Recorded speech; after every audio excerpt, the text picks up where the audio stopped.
नमस्कार दोस्तों, राधे राधे। मैं नीरज रंगवार। सुबह से बारिश चल रही थी, अभी थोड़ा बहुत बारिश रुकी है। तो होम स्टे भी सामने, हमारा घर और रास्तों के हाल आप देख सकते हैं। ये रास्ते हैं, ये सामने देख सकते हैं, यही वो घर है जहाँ पे श्रीमद् भागवत कथा का आयोजन हो रहा है। तो चलिए चलते हैं प्रभु।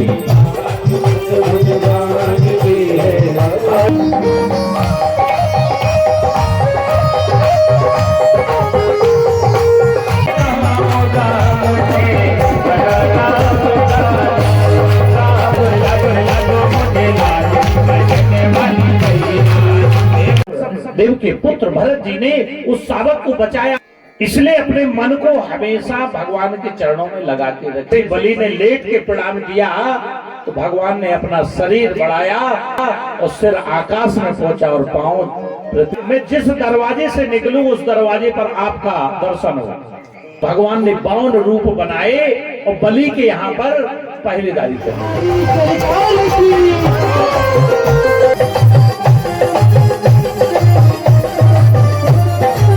तुलसी का वृक्ष, तुलसी को केवल विष्णु से प्रेम है।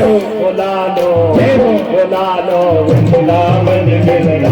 हमारे कन्हैया जी आ रहे हैं चतुर्भुज रूप में।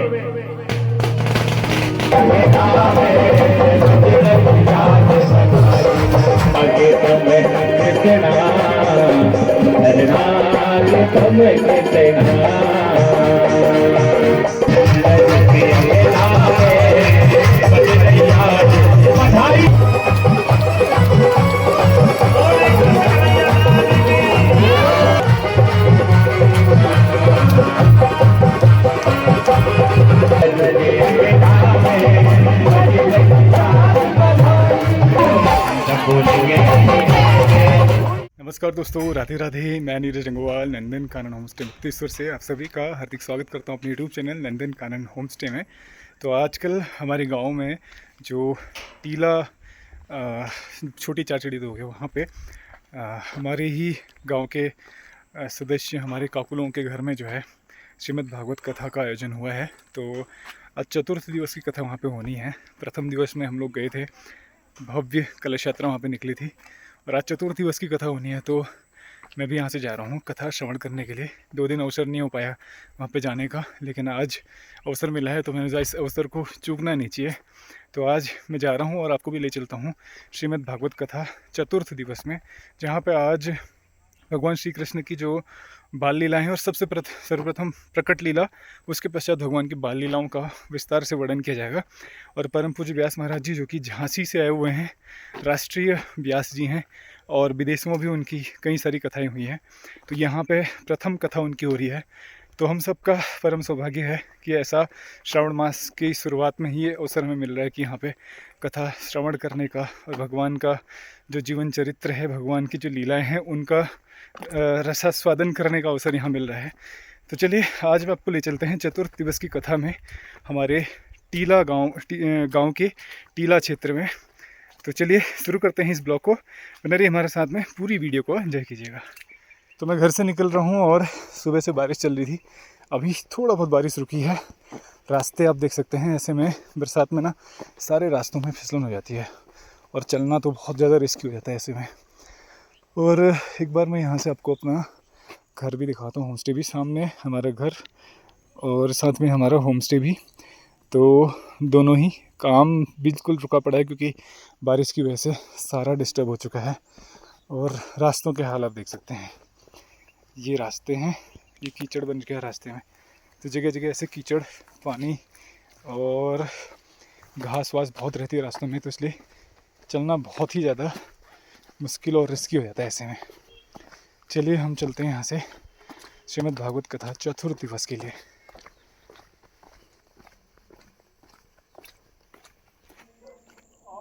तो यहाँ से सामने देख सकते हैं पूरे गांव का नज़ारा, बहुत ही खूबसूरत और विहंगम दृश्य।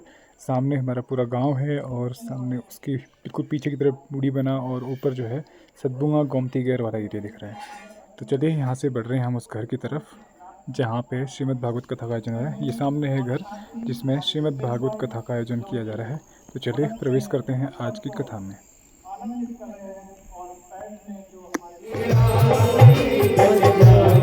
तो तो भगवान की आरती के साथ जैसे कि दोनों की आरती के साथ प्रवेश करते हैं आज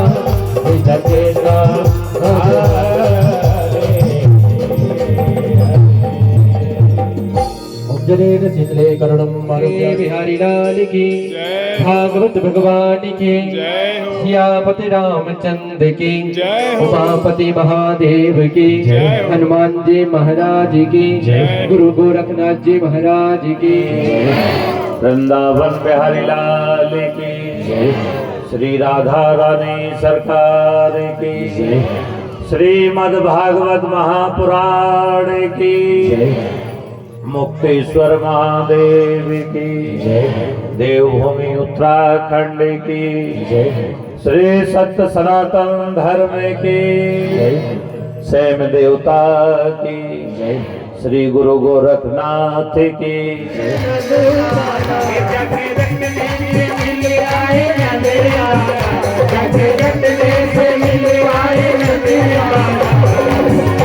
कौन कौन चाहता है भजन की माला जरा हाथ उठाकर हे मुझे लाडो रे लाडो रे लाडो रे लाडो रे लाडो मुझे लाडो भजन वाली भाई माला हे मुझे लाडो भजन वाली भाई माला हे मुझे लाडो भजन वाली भाई माला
जरा ताली बजाकर मुझे लाडो रे लाडो रे लाडो मुझे लाडो भजन वाली मेरी माला मुझे लाडो भजन वाली मेरी माला मुझे लाडो भजन वाली मेरी माला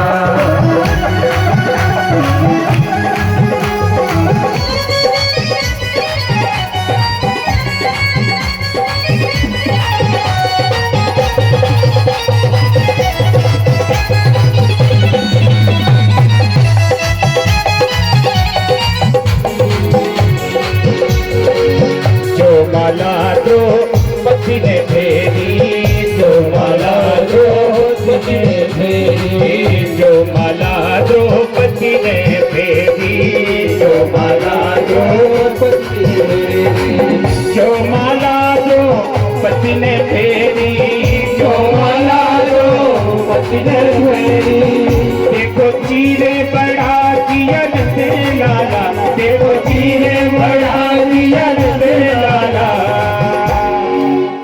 आगे से लेके पीछे तक दोनों हाथ ऊपर होना चाहिए। जो हाथों को उठाते हैं ऊपर भगवान उनकी किस्मत करते हैं सुपर। इसलिए उठाइए दोनों हाथ देखो जय लादो रे लादो रे लादो रे लादो मुझे लादो भजन वाली भाई माला मुझे लादो भजन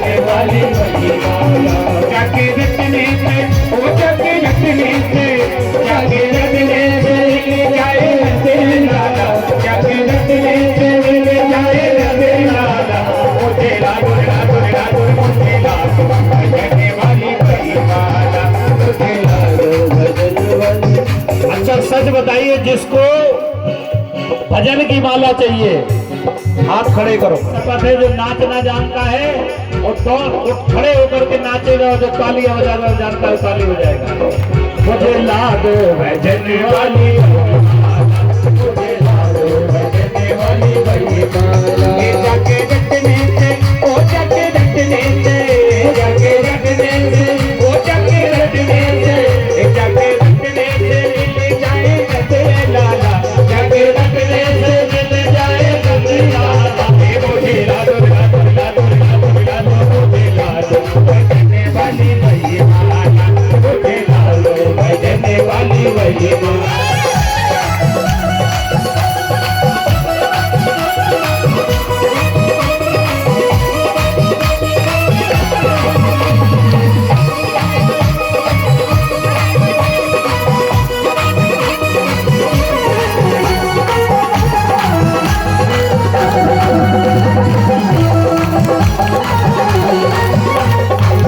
जो माला जप सीने तेरी, जो माला जप सीने तेरी, जो माला जप सीने तेरी, जो माला जप सीने तेरी, जो माला जप सीने तेरी, जो माला जप सीने तेरी।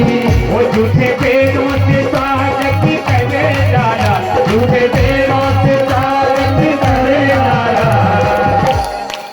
ऐसे नहीं दोनों हाथ उठाकर मुझे लागो लागो लागो लागो लागो, मुझे लागो भजने वाली वही माँ, मुझे लागो भजने वाली वही माँ, मुझे लागो भजने वाली वही माँ। जगे रटने से ओ जगे रटने से, जगे रटने से मिल जाए रटने लाला, जगे रटने से मिल जाए रटने लाला। मुझे लागो लागो लागो लागो लागो, मुझे लागो भजने वाली वही माला, मुझे लागो भजने वाली वही माला, मुझे लागो भजने वाली वही माला। बोली कृष्ण लाल की। बच्चे उनको अपने पूरे भारत देश का राजा बनाया, और भरत जी को ये भारतवर्ष दिया। इसलिए हमारे पंडित जी लोग पढ़ते हैं संकल्प भरत खंडे भारतवर्ष। ये जो भारत है ये भरत खंडे जम्मू द्वीप है, ये जम्मू द्वीप है। 9 द्वीपों में भरत जी ने अपने पुत्रों को शासन दिलाया। अब भरत जी राजपाट करने लगे। एक दिन पिताजी की स्थिति देखी कि जंगल में जाकर के ना किसी से बोल रहे और भगवान की भक्ति में लीन है।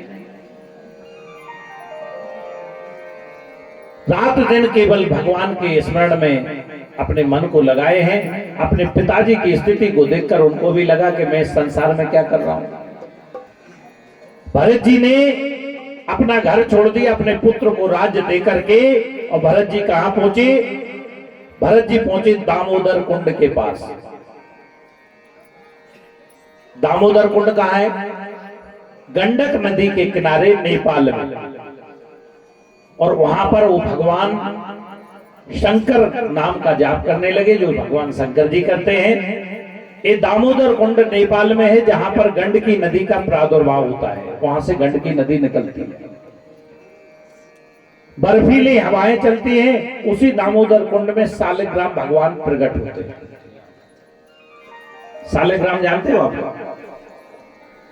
4 राम है जगत में। सालिग्राम को अगर प्राप्त करना है, और अगर आप नेपाल जाओगे तो आप तुलसी का पौधा तोड़ लीजिए और उस कुंड में डालिए, तो नीचे से जो एक पत्थर होता है जिसको हम सालिग्राम कहते हैं, जिसको कीड़ा के द्वारा बनाया जाता है, कीड़ा उस पत्थर को खा लेता है और वो पत्थर आपको ऊपर आ जाएगा और तुलसी से चिपक जाएगा। ये ओरिजिनल सालिग्राम की पहचान है। आज भी अगर आप नेपाल जाएंगे और तुलसी का पौधा फेंक देंगे तो उसमें सालिग्राम आकर के चिपक जाएगा। सालिग्राम को वेद में हिरण्यगर्भ कहते हैं, और सालिग्राम साक्षात भगवान का रूप भी है, क्योंकि भगवान के 4 रूप बताए संसार में। 4 राम हैं जगत में, 3 राम व्यवहार। कितने राम है जगत में? कितने राम? कौन कौन? प्रथम सालिग राम है, दूजे पारुसराम और तीजे राजा राम। कितने हैं? और चौथे कौन है? हमारे संत कहते हैं कि प्रथमो सालिग राम है, इनकी पूजा करिए। दूजे परशुराम, जमदग्नि के पुत्र, रेणुका के पुत्र परशुराम जी। और तीजे राजा राम है, चौथे आत्म राम। हम तीन राम को तो पूजते हैं, लेकिन जो चौथे राम हैं उनको नहीं जानते।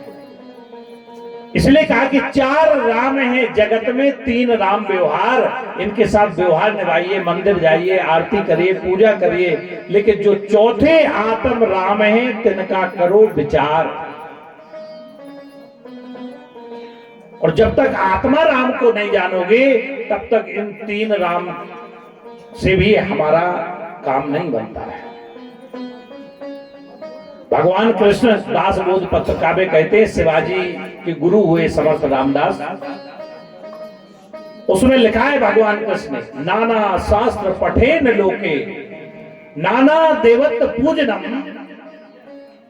आत्मज्ञान बिना पार्थ सर्व कर्म निरर्थकम।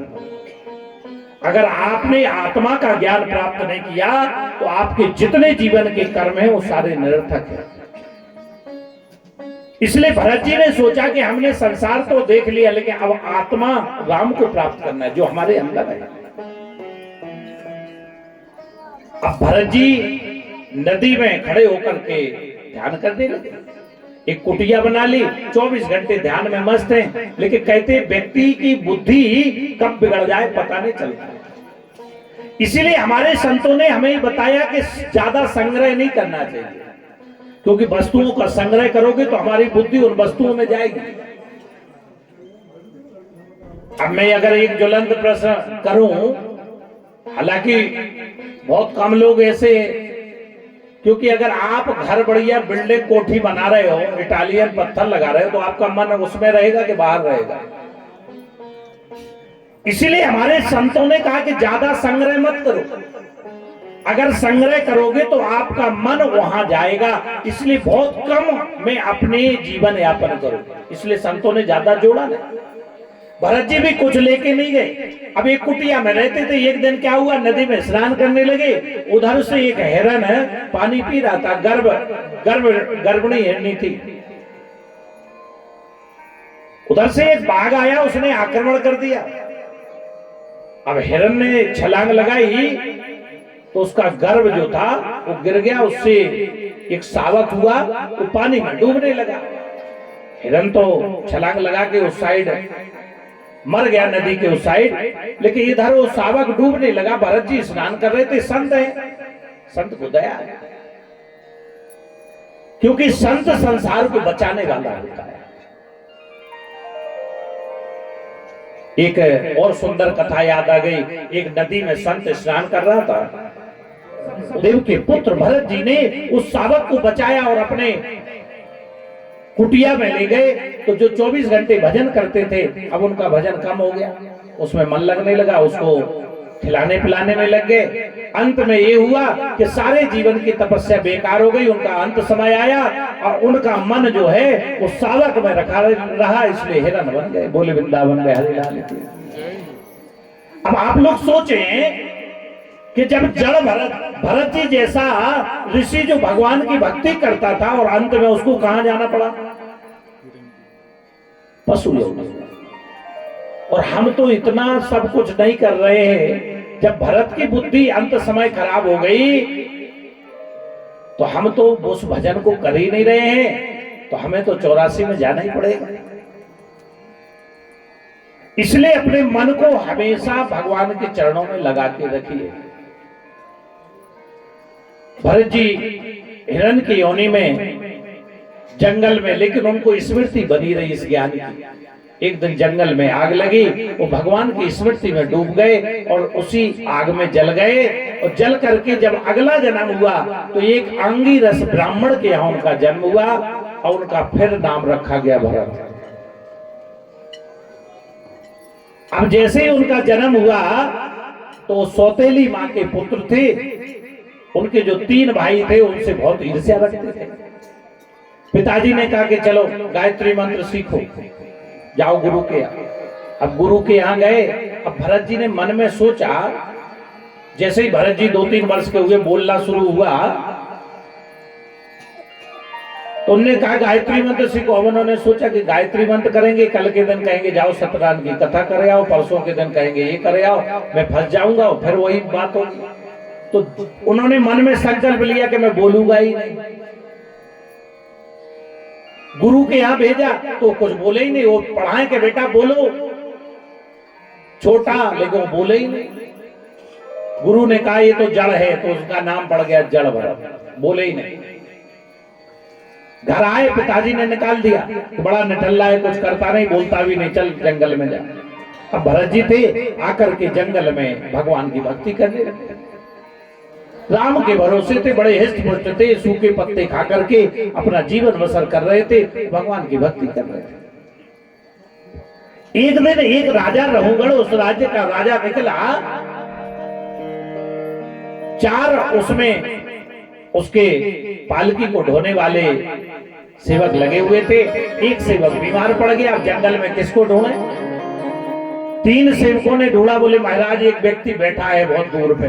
वो कौन थे? वो भरत जी थे, हट्टे कट्टे थे, उनको लेके आ गए। बोले तुम मेरी पालकी ढो। अब वो बोलना कुछ जानते नहीं, मना करते नहीं। उन्होंने बोले कि अगर बोलेंगे कुछ, क्योंकि वो जीवन में बोले ही नहीं, तो बोलना क्यों, तो पालकी में लग गए। अब भरत जी का नियम था कि जब चलते थे तो चींटियों को देख करके और उछल करके इधर से उधर हो जाते। अब जैसे ही भरत जी पालकी ढोए और उछले, तो राजा रहुगढ़ का सिर जो है और पालकी में लगे। एक बार लगे तो उन्होंने डांटा, क्यों, अच्छे से नहीं चल सकते, देख के चलना चाहिए ना। दूसरी बार फिर वही घटना हुई, तो उन लोगों ने कहा महाराज ये नया व्यक्ति जो आया है ना, ये उछलता है, इसलिए आपको बार बार कष्ट मिल रहा है। राजा बोला कि इतना मोटा हो गया और तुझे चलना नहीं आता है। तुमने कहा कि तुम्हारी, और बोले कि ऐसी चिकित्सा करूंगा, ऐसा दंड दूंगा कि तुम जीवन भर याद रखो। भरत जी ने सोचा कि मैंने रहुगढ़ जैसे राजा की पालकी अभिमानी की ढोई, अगर आज नहीं बोला तो लोग संसार में कहेंगे कि ज्ञानी भरत जैसे व्यक्ति ने पालकी ढोई और राजा अज्ञानी रह गया। आज बोलना जरूरी है। इसलिए ज्ञानी को भी उस समय बोलना चाहिए जब उसकी अति आवश्यकता है। भरत जी ने पालकी को एक तरफ रखा और बोले आप क्या कर रहे हो, मोटा होना पतला होना, अरे ये तो भगवान की कृपा है, मोटा होना पतला होना शरीर का धर्म है, और तुम कह रहे दंड देंगे, तुम क्या दंड दोगे? अरे जिसने गेहूं को पीस करके आटा बना दिया, आटे को पीस करके मैदा बना दिया, अब उसको क्या पीसोगे? मुझे क्या दंड दोगे? भरत जी की बात सुनकर जो रहुगढ़ था उसके कान के पर्दा खड़े हो गए कि ये तो कोई साधारण व्यक्ति नहीं है, निश्चित ही ये कोई देव आत्मा है। नीचे पालकी से उतरकर चरणों में गिरा, बोले महाराज आप कौन है? आप भगवान कपिल तो नहीं है, मेरे अज्ञान को दूर करने के लिए आए हैं। रहुगढ़ बोला महाराज मुझे सरल भाषा में समझाइए, मेरी कुछ समझ में नहीं आता है। रहुगढ़ ने जड़ भरत से प्रश्न किया कि भगवान ये बताइए शरीर का संबंध किससे है? भरत जी बोले शरीर का संबंध इंद्रियों से है, इंद्रियों का संबंध बुद्धि से है, बुद्धि का संबंध आत्मा से है। जड़ भरत ने रहुगढ़ से कहा महाराज जब ये संबंध, जब हम ध्यान देना चूल्हे पर बर्तन रखते हैं ना, इसको ऐसे भी समझ सकते हैं। चूल्हे पे आप बर्तन चढ़ाते हो, उस बर्तन में पानी डालते हो, उसमें चावल डालते हो और नीचे अग्नि जलाते हो। तो अग्नि का संबंध किससे है?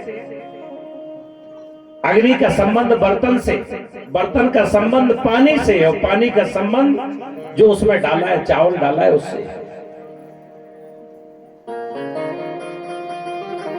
इसलिए बर्तन का संबंध पानी से, पानी गर्म हुआ उसमें पड़ा हुआ चावल पककर भात बन जाता है। और जब शरीर का संबंध इंद्रियों से है तो जो पालकी होता है ना, उसका श्रम इंद्रियां भोगेंगी। और इंद्रियों का संबंध बुद्धि से है तो बुद्धि भोगेंगी। बुद्धि का संबंध आत्मा से है तो आत्मा क्यों नहीं भोगेगी? भाई आत्मा को भी भोगना चाहिए। जड़ भरतने का राजन, मान लो मैंने चूल्हे पर बर्तन रखा और बर्तन में पानी रखा, पानी में चावल की जगह पत्थर डालें तो कभी क्या भात बनेगा? ऐसे ही आत्मा परिवर्तनीय है। तुम बातें ज्ञान की करते हो, जानते नहीं हो। दोनों का सत्संग हुआ और ये सत्संग बड़ा अद्भुत हुआ। आचार्य सुखदेव जी महाराज कहते, राजा परीक्षित को इस प्रसंग को वर्णन कर रहे हैं। सुखदेव जी कहते, राजन विशेषता ये है कि जड़ भरत जैसा संत रहुगढ़ जैसे अभिमानी को आत्म उपदेश कर रहा है। जड़ भरत ने रहुगढ़ से कहा आत्मा की अनुभूति कैसे करें, जिसके लिए मैं प्रतिदिन आप लोगों को प्रयास कर रहा हूं, शाम को भी बैठाता हूं। जाने से नहीं होता है आत्मा का ज्ञान, कभी तपस्या से नहीं होता, ध्यान देना। कभी ज्यादा गीता पढ़ने से नहीं होगा आत्मा का ज्ञान। कई ग्रंथों का अध्ययन करने से भी आत्मा का अनुभूति नहीं होती है, क्योंकि आत्मा का जो स्वरूप है वो बताने का विषय नहीं है। आत्मा का जो स्वरूप है वो बताने का विषय नहीं है। आत्मा का जो स्वरूप है वो सुनने की चीज नहीं है। आत्मा का रंग आंखों का विषय नहीं, क्योंकि आत्मा तो केवल चिंतन का विषय है। इसीलिए गोस्वामी तुलसीदास जी लिखते हैं, समुझत सुखद न परत बखाने, वो समझने में सुख देने वाली है।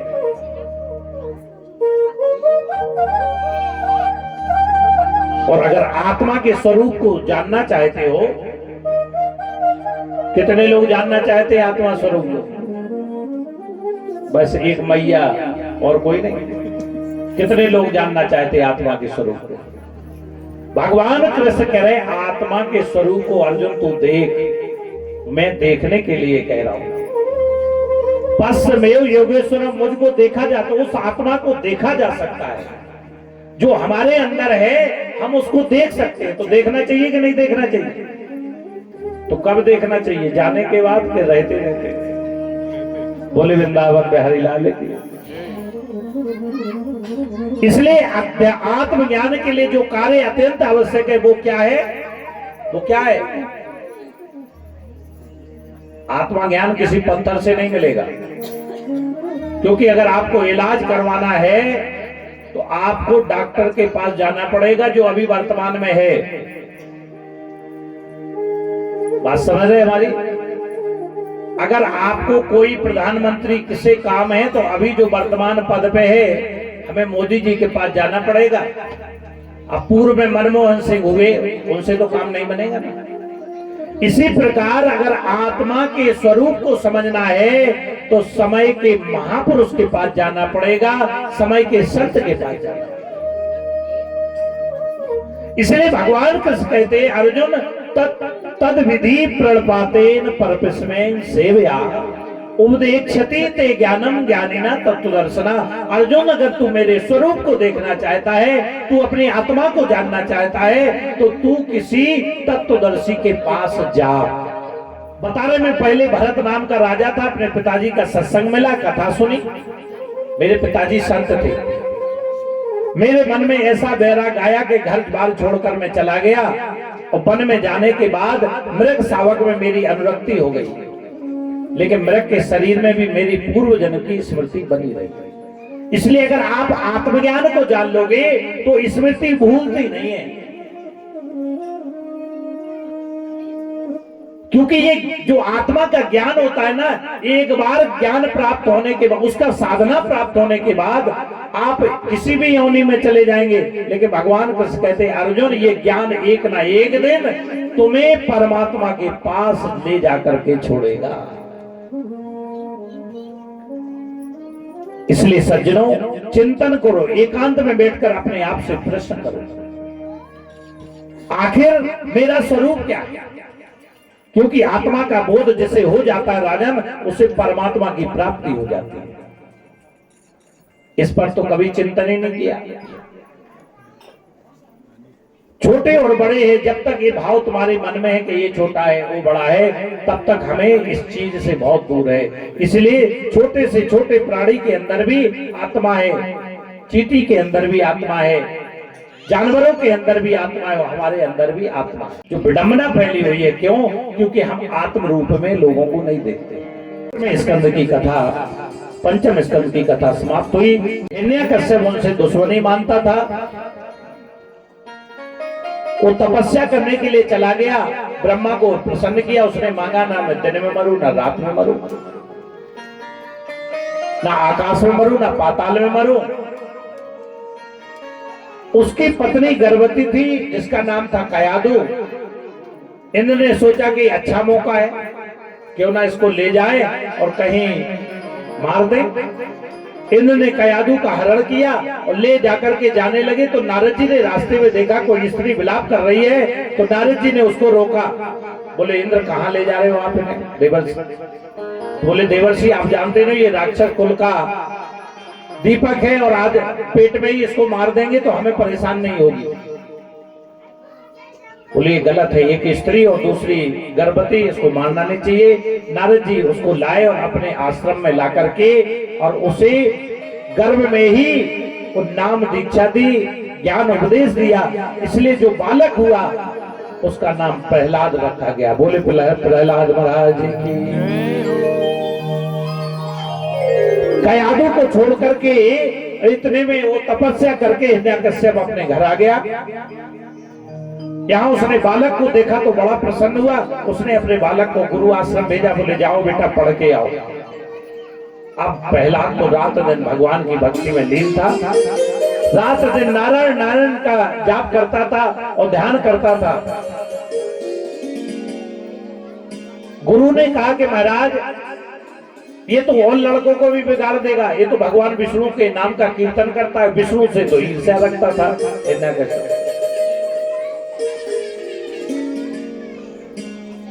गुरु के यहाँ से लाए और बोले बेटा तुमने गुरु आश्रम में क्या सीखा? तो बोले पिताजी हमने ये सीखा कि संसार में सार नहीं है, केवल गोविंद भजन में सार है, भगवान नाम का कीर्तन करना है। अब तो हिरण्यकश्यप को क्रोध आ गया, अपने सेवकों से कहा कि जाओ इसको मार के फेंक दो। पहाड़ से फेंका गया, नदी में गिरा गया, लेकिन उस नाम की ताकत से प्रहलाद हर बार बच गया। जब किसी उपाय से प्रहलाद नहीं मरा और माता ने देखा कि प्रहलाद को बहुत परेशानी हो रही, तो कयादू ने कहा बेटा तू ये नाम लेना छोड़ क्यों नहीं देता है? तब प्रहलाद कहता है मां मैं तो छोड़ना चाहता हूं लेकिन नाम मुझे नहीं छोड़ता है। एक बार जो भगवान को पकड़ लेता है, उसके नाम को जान लेता है, तो वो नाम उसका कल्याण कर देता है। किसी उपाय से नहीं मरा तो होलिका के द्वारा मारने का प्रयास किया गया, लेकिन होलिका जल गई और प्रहलाद बच गया। आज तो हिरण्यकश्यप को बड़ा क्रोध आया और हाथ पकड़ा, एक जलते हुए खम्भे से बांध दिया। देखता हूं तेरा भगवान तुझे कहां बचाने आता। बोल तेरा भगवान कहां है? बोले पिताजी कड़कड़ में मेरा भगवान है। बोले देखता हूं आज कैसे बचाने आता है। बोले इस खम्भे में, बोले इस खम्भे में भी है। उसने क्रोध के कारण एक गदा लिया और उस खम्भे में मारा, और जैसे ही खम्भे में गदा पड़ा, खम्भा टूट के 3 भाग में हो गया। और उधर से नरसिंह भगवान प्रकट हो गए। बोले नरसिंह भगवान की। सूर्य अनेक फिरे कण मांगत, पै पद सूर्य सुस्वाद कहा। पुनि ताल मजीरा बजाती फिरे, मीरा मतवारी सिंचाए कहाँ। सिया राम कथा कितनों ने लिखी, पर तुलसी जैसी मर्यादा कहाँ। नरसिंह बसे प्रति खम्मन में, पर कारण को प्रहलाद कहा। वो नरसिंह तो कणकण में बसा हुआ है, लेकिन प्रहलाद जैसा निकालने वाला तो चाहिए। बड़ा भयानक रूप बना करके भगवान विष्णु प्रकट हो गए। बोले नरसिंह भगवान की। हिरण्याकश्यप को पकड़ा। बोले मुझे पकड़ने का लाभ क्या है? मुझे आप नहीं मार सकते, मुझे ब्रह्मा जी का वरदान है, मैं दिन में मरूंगा ना रात में, ना अस्त्र से ना शस्त्र से।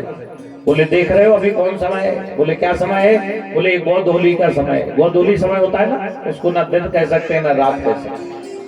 देरी के बीच में ले गए, जो दरवाजा होता है ना उसमें देरी कहते हैं, उसके बीच में अपने जंघाओं पे रखा, ना आकाश में ना पाताल में, और अपने नाखूनों से उसका पेट फाड़ के अलग कर दिया और उसका राम नाम सत्य कर दिया। बोले वृंदावन में हरि लाल की। इतने गुस्से में थे नरसिंह भगवान कि सारे देवी देवता कांपने लगे कि ऐसा क्रोध तो कभी देखा ही नहीं भगवान का, क्योंकि मेरे भक्त को परेशान किया है। भगवान का कोई अपराध करे भगवान क्षमा कर देते हैं, लेकिन भक्त का अपराध करे भगवान उसको कभी क्षमा नहीं करते।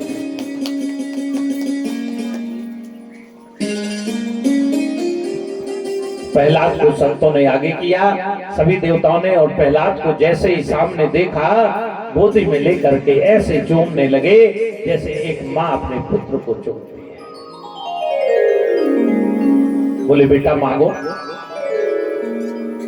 बोले महाराज मुझे कुछ नहीं चाहिए, आपके दर्शन हो गए, इससे अलावा और क्या चाहिए? दोबारा फिर कहा कि मांगो प्रहलाद पुत्र क्या चाहते हो? बोले मैं आपकी गोदी में पड़ा हूं, मुझे क्या चाहिए? जिसको आपकी गोदी मिल गई हो उसे और कौन सी जायदाद की आवश्यकता है? लेकिन जब तीसरी बार कहा तो गुरु का आदेश मानना भी आवश्यक है। बोले अगर आप देना चाहते हैं तो मेरे पिताजी के अपराधों को क्षमा कर दीजिए। पिताजी के अपराधों को क्षमा किया और इस संसार में प्रहलाद ने अध्यात्म का प्रचार किया। उन्हीं के विरोचन हुए और उन्हीं के बलि हुए। सारे संसार में बलि का आधिपत्य हो गया। अब सारे देवी देवता परेशान, मारे मारे घूम रहे थे। अदिति ने अपने पति कश्यप मुनि से कहा महाराज आप देख रहे हो ना, राक्षस लोग स्वर्ग का राज्य लिए हैं और हमारे पुत्र मारे मारे घूम रहे। बोले चिंता मत करो, मैं बहुत कोई युक्ति लगाता हूँ और मैं भगवान विष्णु के पास जाता हूँ। उन्होंने तब किया, भगवान विष्णु के पास गए, सब ब्रह्मा जी लोग सब गए, देवताओं ने निवेदन किया। बोले मैं बहुत जल्दी और 52 अवतार लेकर के और देवताओं का कल्याण करने के लिए आता हूँ। बोले बावन भगवान की। भादों की 14 को भगवान बावन कश्यप के यहाँ प्रकट हो गए। बोले बावन भगवान की। बड़ा सुंदर रूप है, 52 अंगुल के हाथ में कमंडल लिए है, एक छतरी लिए है और सीधे जाकर के कहां पहुंचे? बलि के यहाँ पर। और बलि के यहाँ पर जैसे ही पहुंचे तो बलि ने कहा आइए महाराज, मेरे आज भाग जागृत हो गए, आप जैसा संत मिल गया, मांगिए क्या चाहिए। क्योंकि बलि का नियम था कि कोई भी दरवाजे पर आ जाए तो खाली हाथ नहीं जाता। बोले मुझे कुछ नहीं चाहिए, मैं तो रहने के लिए देख रहा हूं, ये छाता है, पानी पीने के लिए कमंडल है, मैं संत हूं, मुझे क्या चाहिए। बोले नहीं महाराज आप मेरे घर पर आए तो कुछ तो आपको लेना पड़ेगा। तो बोले अगर बलि देना चाहते हो तो पहले संकल्प करो, ऐसे नहीं लेता हूं। अब शुक्राचार्य समझने कि ये कोई साधारण नहीं, ये तो भगवान विष्णु ठगने आए हैं। शुक्राचार्य पहुंचे, बलि के पास हाथ पकड़ा, एकांत में ले गए। बोले जानते हो ये कौन है? ये भगवान विष्णु तुम्हें ठगने आए हैं। गुरु का कर्तव्य होता है शिष्य को बचाना। बलि कह रहे महाराज आप गुरु जरूर हो, लेकिन आज मैं आपकी बात नहीं मानूंगा। क्यों? जो सारे संसार को देने वाला है, अगर मेरे आज दर पे मांगने आया है तो मेरे से बड़ा भाग्यशाली और कौन होगा। जो सारे संसार को देने वाला है और मैंने वचन दे दिया है, इसलिए मैं अपने वचन को मिथ्या नहीं जाने दूंगा, झूठ नहीं बोलूंगा। तब शुक्राचार्य ने कहा कि 8 जगह झूठ बोलने से पाप नहीं लगता है। वैसे झूठ नहीं बोलना चाहिए, लेकिन 8 जगह झूठ बोल सकते हो। अब आप कहोगे ब्यास जी 8 जगह कौन कौन सी? तो शुक्राचार्य बता रहे हैं, अगर किसी की जान जा रही है और आपके झूठ बोलने से जान बच जाए तो आपको झूठ बोल देना चाहिए।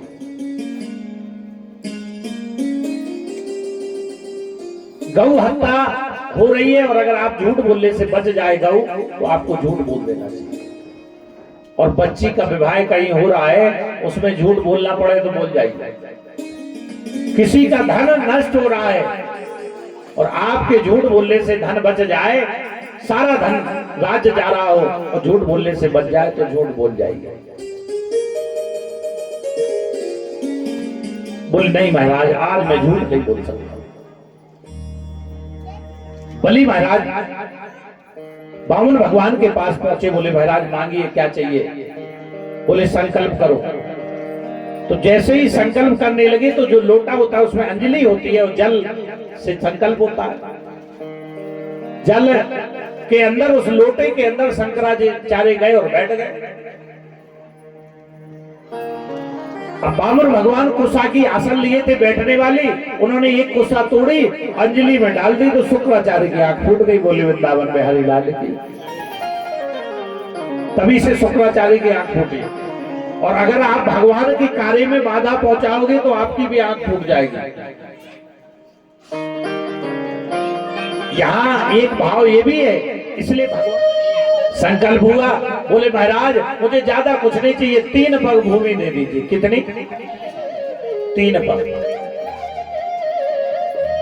हंसने लगा बलि। बोले क्या मांगा आपने? मांगा सही में ब्राह्मण ही ठहरे, आपने मांगा और मांग के नहीं जाने। अरे कहीं भी नाप लीजिए कितना आपने जब से तटकर्म किया।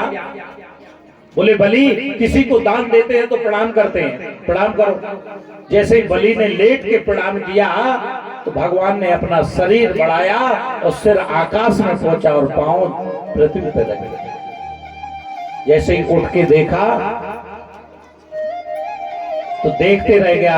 एक पग में सारे पृथ्वी लोक को नाप लिया, दूसरे पग में सारे ब्रह्मांड को नाप लिया, अब तीसरा पग बचा। बोले बलि अब ये बचा कहां नापूं? बोले महाराज ये शरीर तो मेरा है। बोले बिल्कुल है। तो लेट गया। बोले महाराज शरीर को नाप दिया। तो तीसरा पग भगवान बामन ने बलि के शरीर को नापा और देवताओं के लिए उन्होंने सारे लोगों की व्यवस्था की। बलि से कहा जाओ तुम सुतल लोक में रहो। भगवान प्रसन्न हो गए। बोले बलि वरदान मांगो। तब बलि भी तो अध्यात्म का जानकर, 12 आचार्य हैं उसमें बलि का भी नाम आता है। बलि अध्यात्म का जानकार था, आत्मा को जानने वाला, इस ज्ञान का प्रचारक था।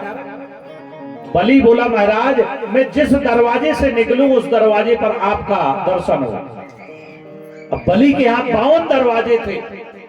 अब भगवान ने सोचा जाने ही किस दरवाजे से निकले, तो भगवान ने 52 रूप बनाए और बलि के यहाँ पर पहरेदारी करने लगे। नारद जी दौड़े दौड़े लक्ष्मी जी के पास गए। बोले अब तो हो गया काम, भगवान तो पहरेदारी करेंगे। लक्ष्मी जी ने एक थाली में एक रेशम का धागा रखा, वो बलि के पास आए, बलि को धागा बांधा और एक रूप में भगवान को लेके वैकुंठ में गई। आज भी सुतल लोक में भगवान 52 रूपों में बलि के यहाँ पर पहरेदारी कर रहे हैं। बोले वृंदावन में हरि लाल की।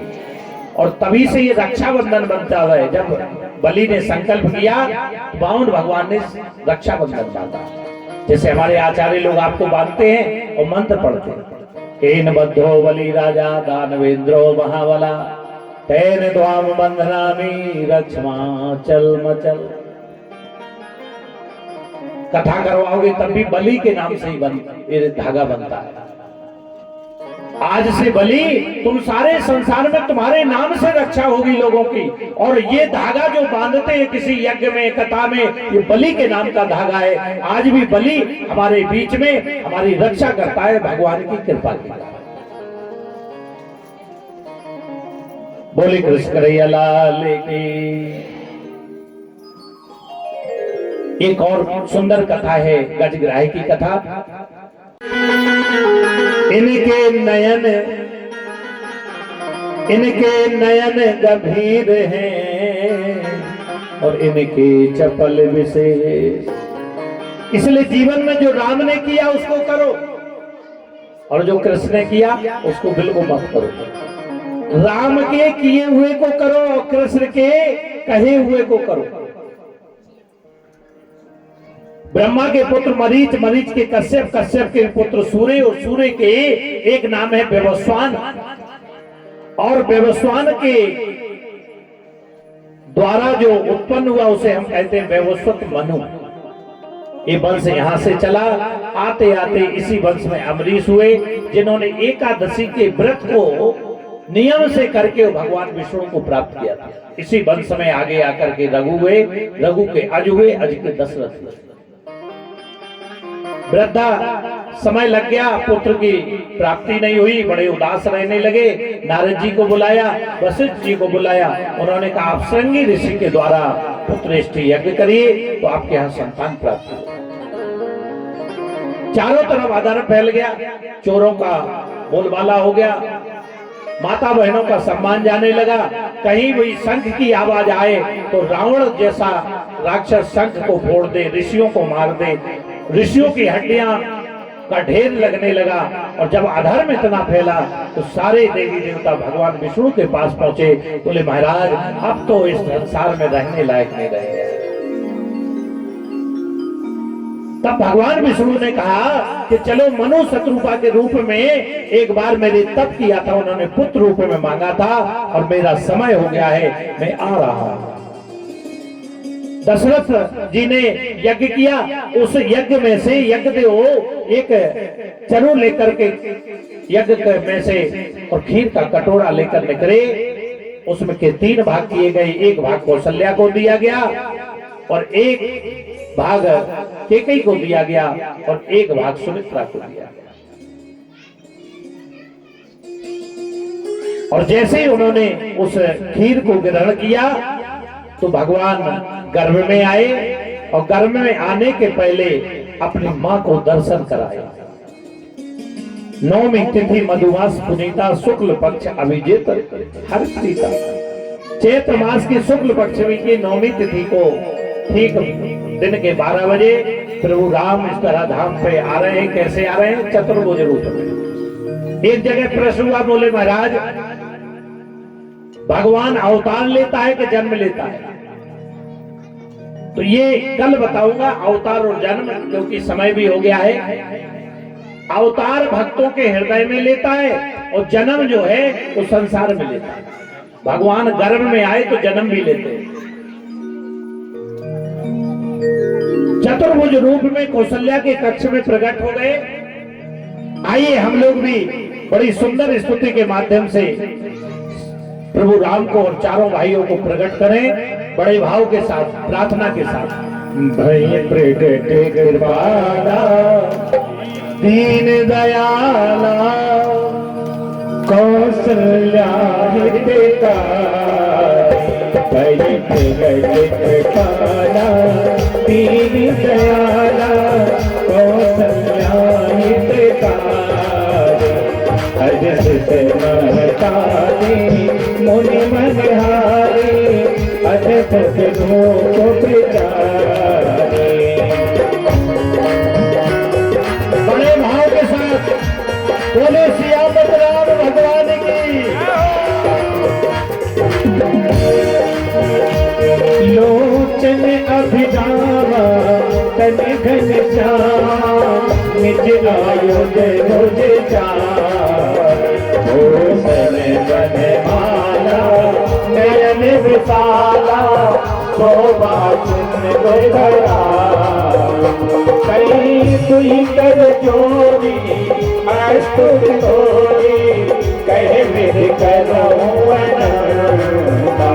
माया गुने ज्ञाना पीति अमाना वेद पुराण बनता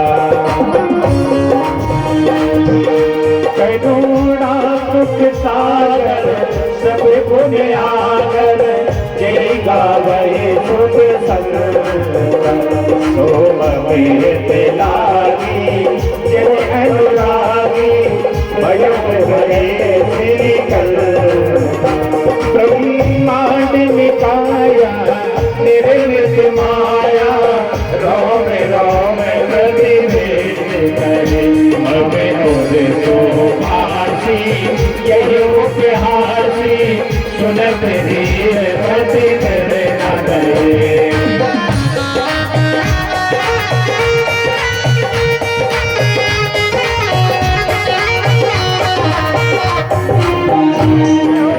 आज विष्णु कौशल्या के महल में चतुर्भुज रूप में प्रकट हो गए।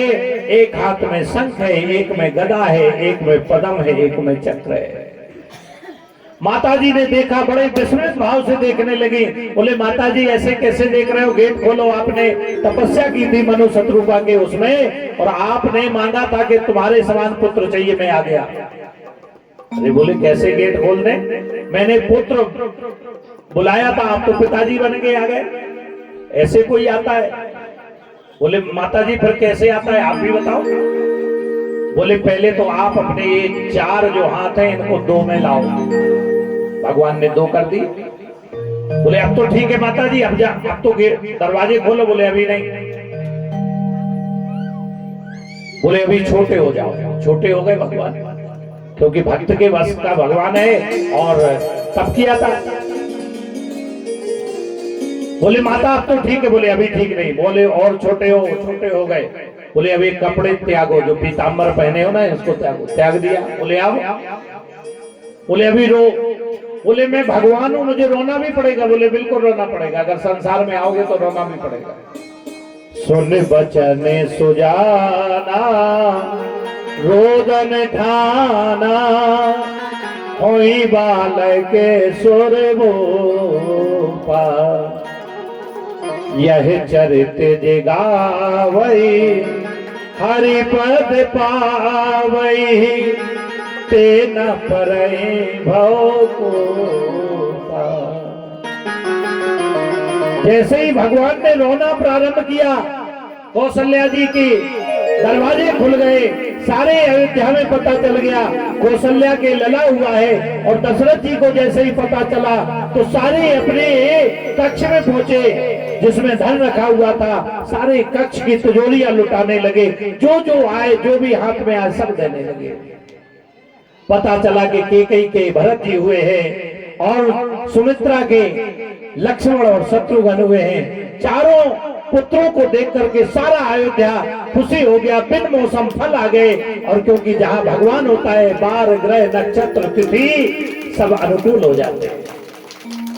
सारे अयोध्यावासी सजने लगे और दौड़ दौड़ के बधाई देने लगे। और आज देखिए सारे देवी देवता बधाई देने के लिए आ रहे हैं, और हम लोग भी बधाई दें। तो जिसको प्रेम होगा और राम के लिए बधाई देगा, और जिसको नहीं होगा अपनी जगह पर बैठे रहेगा। बोल वृंदावन में हरिलाल की।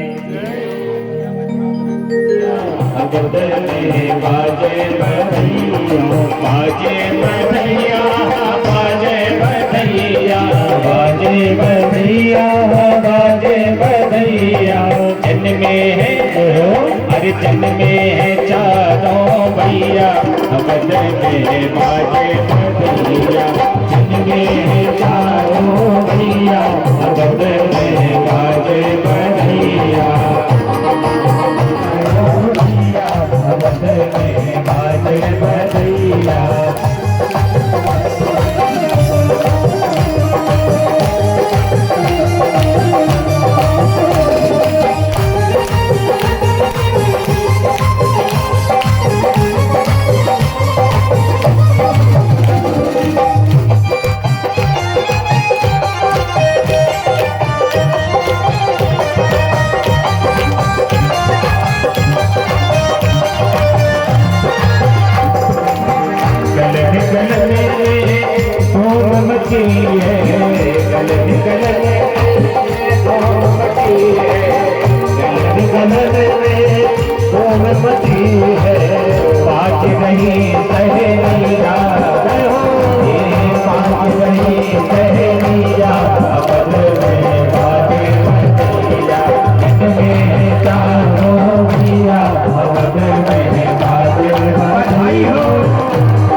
अरे मैया लौटावे रुपैया, अरे मैया लौटावे रुपैया, बदले मारे मैया, इसमें चारो मैया, बदले मारे बधाई हो।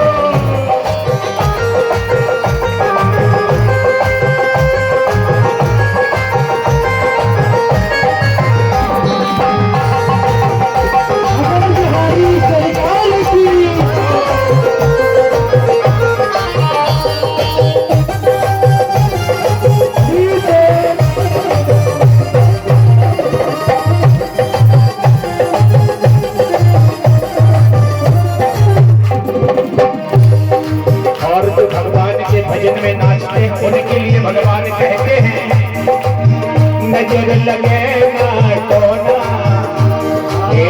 नजर लगे ना टोना, अबद में जन्मे राम सलोना, अबद में जन्मे राम सलोना,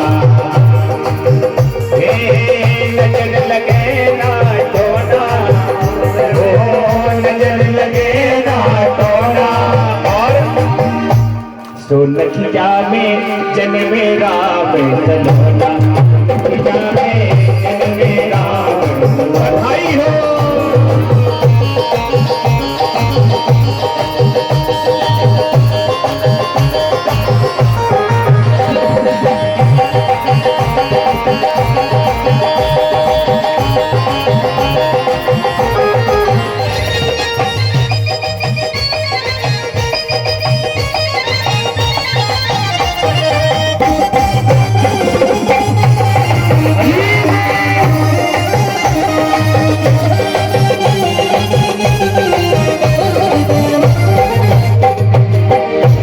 मृदंगे ताले जप बाजे, आज मृदंगे ताले जप बाजे, आज मृदंगे बजाजे, मृदंगे बजाजे, मृदंगे, आज मृदंगे ताले जप बाजे, नाचता ताइया, बदले में बाजे मैया, मैया, बदले में बाजे मैया,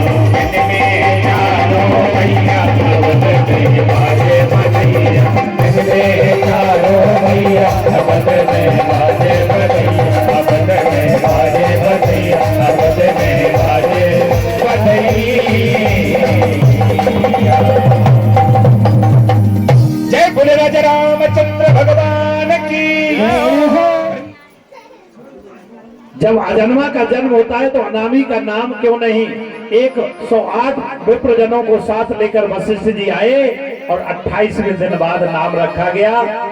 जो आनंद सिंधु सुख राशि इसी करते थे लोग सुभाषी। कौशल्या जी के लला का नाम रखा गया रामचंद्र। बोले रामचंद्र भगवान के। सो सुख धाम राम वसनामा, अखिल लोक दायक विश्वाम। विश्व भरण पोषण कर जोई, ताकर नाम भरत असुर। कई के लला का नाम रखा भरत जी। बोले भरत लाल की। जाके सुमरन तेरे पुनासा, नाम शत्रुघ्न वेद प्रकाशा। सुमित्रा के छोटे बेटे का नाम पहले रखा गया, उनका नाम शत्रुघ्न रखा गया, शत्रु को मारने वाले, इसलिए बोले शत्रुघ्न भगवान की। और सबसे बाद में लक्ष्मण राम सुराम प्रिय, सकल जगत आधार। गुरु वशिष्ठ जय राखियो, लक्ष्मण नाम उदार। अब आ जाओ, अभी तक तो कथा चल रही थी, अब रसगुल्ले की कथा है। हमारे कृष्ण भगवान क्या है? रसगुल्ले। कि मेरी बीती उमरिया सारी बुला लो, बुला लो, बुला लो वृंदावन गिरधारी, बुला लो वृंदावन गिरधारी, बुला लो वृंदावन गिरधारी। मेरी बीती उमरिया सारी, मेरी बेटी उमरिया सारी, बुला लो, बुला लो, बुला लो वृंदावन गिरधारी, बुला लो वृंदावन गिरधारी। अच्छा वृंदावन कौन चलना चाहता है? 4 दिन से वृंदावन की चर्चा हो रही, लेकिन वृंदावन है क्या? वृंदा का मतलब होता है एकांत। तुलसी का वृक्ष, तुलसी को केवल विष्णु से प्रेम है और किसी से नहीं। जहां केवल भगवान का वास है और सारी कामनाएं समाप्त है, वो वन जहां केवल परमात्मा है और केवल भक्त है, ऐसे वन के लिए कोई वृंदावन नहीं है जिसमें कामनाएं नहीं। हृदय ही वृंदावन है जहां कृष्ण रात दान खेल रहा है। मेरी बीती उमरिया सारी बुला लो, बुला लो जय बुला लो वृंदावन गिरधारी, बुला लो वृंदावन गिरधारी।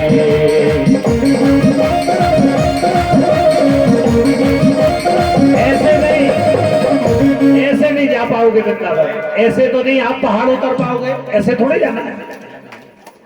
अरे गोपिकाओं ने घर बार छोड़ दिया और हम उठकर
तुम्हारी बुला लो, जय हो बुला लो, जय हो बुला लो वृंदावन गिरधारी, बुला लो वृंदावन गिरधारी।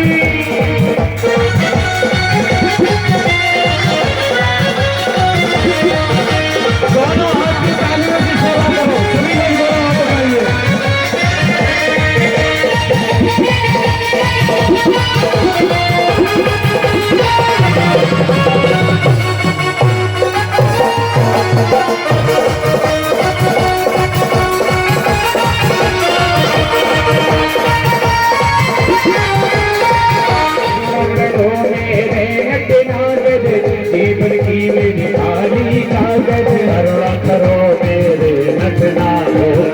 करो मेरे अपनी दया के सागर भर दो,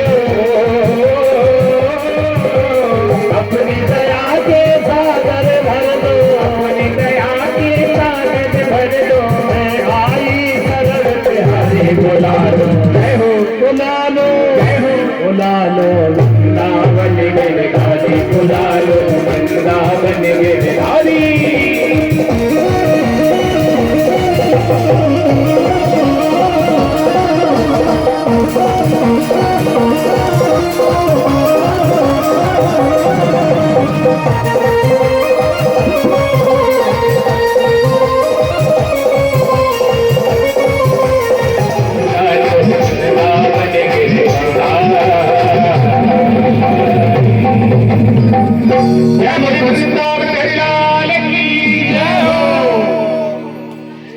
अंत में उग्रसेन नाम के राजा हुए जो मथुरा का राज्य करने लगे।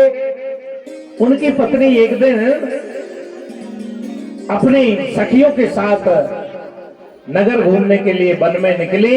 वहां पे एक दुर्बल नाम के राक्षस की छाया पड़ गई और कुछ समय पश्चात जो पुत्र हुआ तो ज्योतिषियों ने बताया कि ये जिस जगह रहेगा वहां पर अत्याचार बढ़ेगा। तो उग्रसेन ने किया, उसको एक पेटी में बंद करके यमुना में बहा दिया। वो बालक पेटी में बहते जा रहा था तो इधर वसुदेव जी के पिताजी, वसुदेव जी के जो पिताजी थे वो वहां पर स्नान कर रहे थे। तो उन्होंने क्या किया, उसको देखा, उस पेटी को खोला तो वहां पर एक बालक रो रहा था, उसको अपने घर ले आए और उसका नाम कंस रख दिया।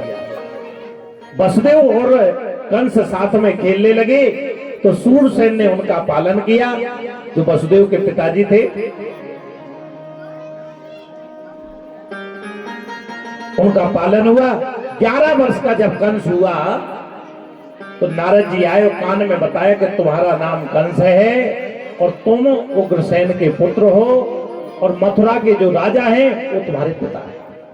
इस बात को सुनकर के कंस को बड़ा दुख हुआ कि मुझे मेरे पिता ने ही त्याग दिया, अगर मेरी क्या गलती थी।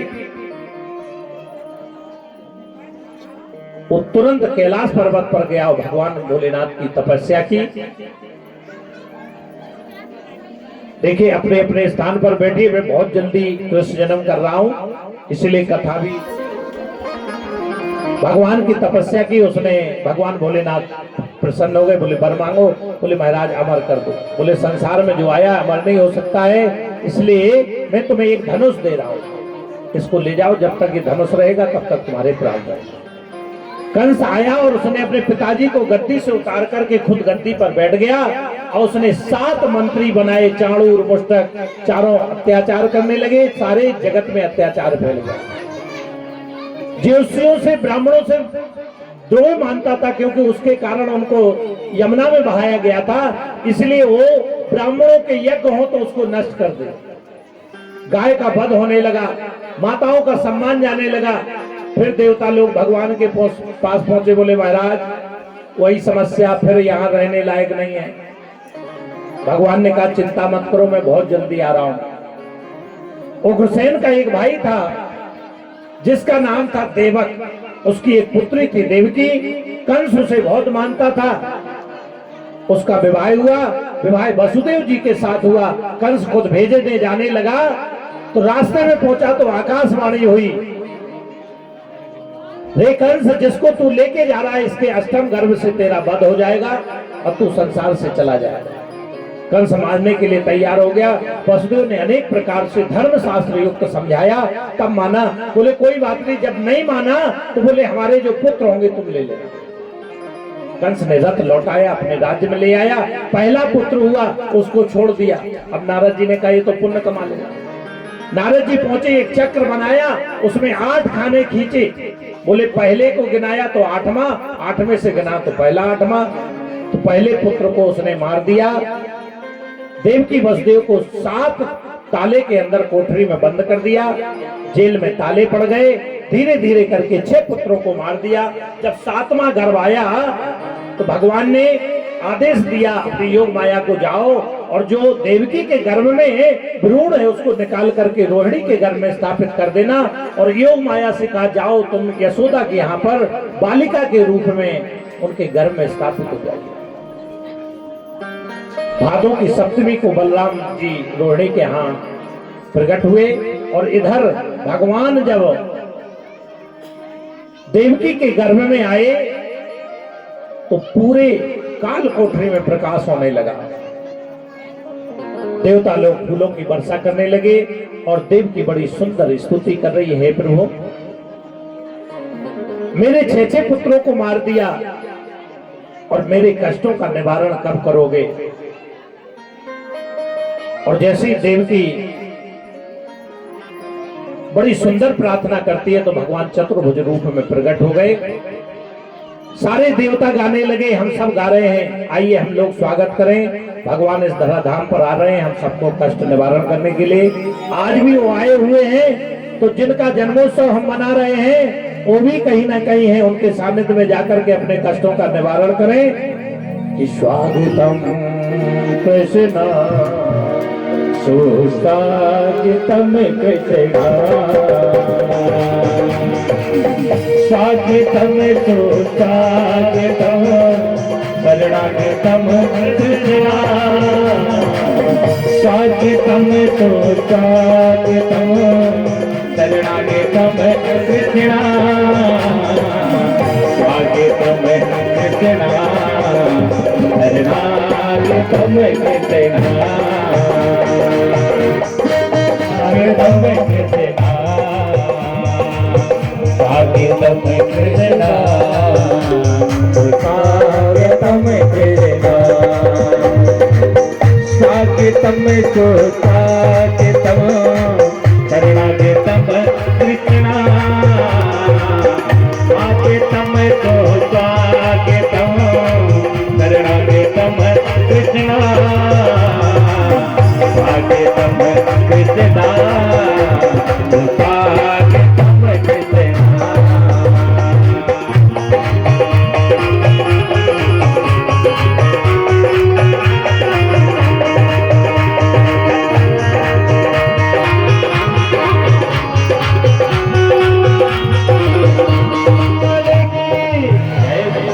भगवान का प्रागट हो रहा है माता देवकी के घर में। कुछ हम घर में आने से भगवान आते हैं। देवताओं ने भगवान की मंगलमय स्तुति की, उनके वंदन किया। एक और बात, देवताओं ने सत्य सत्य कह के परमात्मा को प्रतिपादित किया, क्योंकि आपने अवतार के पूर्व कहा था, वचन दिया था कि अवतार होकर कंस का उद्धार करूंगा। अगर मामा समझकर कहीं आपने छोड़ दिया तो हम सबका कल्याण कैसे होगा। तुम्हारे घर में जो बालक है ना, ये भगवान यदुवंशियों की रक्षा करने के लिए चतुर्भुज रूप में प्रकट हो गए। भादों की अष्टमी रोहिणी नक्षत्र में ठीक रात्रि के 12 बजे, और हमारे कन्हैया जी आ रहे हैं चतुर्भुज रूप में। झमाझम बारिश हो रही है, बादल तड़क रहे हैं, चारों तरफ से यमुना का प्रवाह बना हुआ है, और हमारे इसी बीच चतुर्भुज रूप में भगवान आ रहे हैं। और वसुदेव जी ने उनको सूपा में रख करके और कहाँ ले जा रहे हैं, यमुना में। जैसे ही पहुंचे तो यमुना ने प्रवाह बढ़ाया, उनके चरणों तक लिया, उनको जगह दी, और वसुदेव जी यमुना पार करके और यशोदा के यहाँ पर छोड़ करके कन्या को लेकर आए, और जेल के सातों तारे बंद हो गए। तो आइए बोले वृंदावन बिहारी लाल की। सामने से हटना पड़ेगा क्योंकि हमारे थोड़ा सा सामने से राकेश भाई के राधे सभी भक्ति थोड़ा सा जगह दे दें। महाप्रभु आज कथा के बीच में किसी न किसी रूप में उपस्थित हो रहे हैं, तो बड़े भाव के साथ दूध प्रसाद चढ़ाते हुए उनका स्वागत करें। बोले कृष्ण कन्हैया लाल की। अरे 100 बार बधाई लोगों, लाखों बार बधाई हो। नंद जी के अंगना में बज रही आज बधाई, अंगना में बज रही आज बधाई। 100 बार बधाई लोगों, 100 बार बधाई लोगों, लाखों बार बधाई। नंद जी के जुके अंगना में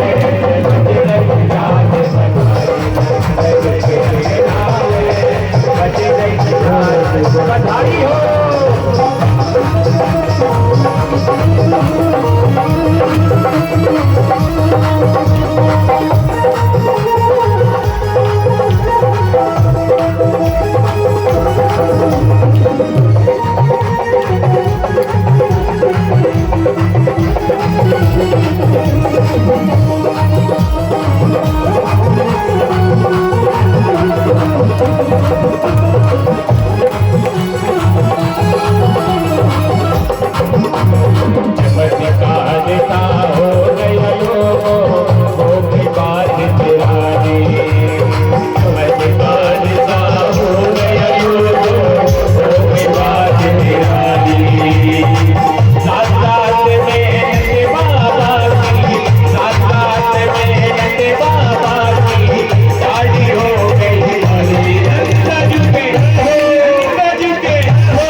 जितने लोग खड़े हैं सभी दोनों हाथ उठाकर हमारे साथ कहेंगे बधाई हो, बधाई हो। ना जाने कितने बोले आज लगेगा, ना जाने कितने बोले आज लगेगा। नंद भवन में होली हो गई, नंद भवन में होली हो गई, मेरी हो गया नंद जुले हो, नंद जुले हो, नंद जुले नाम है बज गई याद बधाई, नंद जुले नाम है बज गई याद बधाई हो।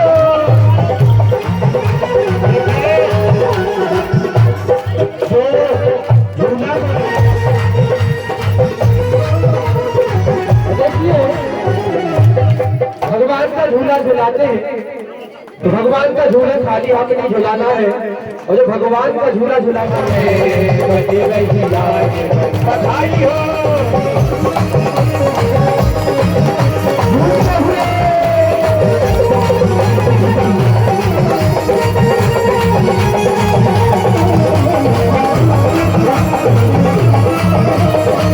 आज मैं सच कह रहा हूं, आज ये सुरंगिया गांव जितने भी भक्त हैं सब गोपी बने हुए हैं, और मैं निश्चित ये कह सकता हूँ कि द्वापर में आप सभी लोग होंगे जब भगवान को साए हुए थे, इसलिए आज आप भाव के साथ नाच रहे गा रहे हैं। तो आज यहाँ पर ब्रज बन गया है सुरंगिया गांव, और भगवान साक्षात यहाँ पर विराजमान है। हम सभी गोपियां नाच रहे थे के लोग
बोले वृंदावन बाके बिहारी लाल की हमारे हर हर महादेव जय जय श्री राधे।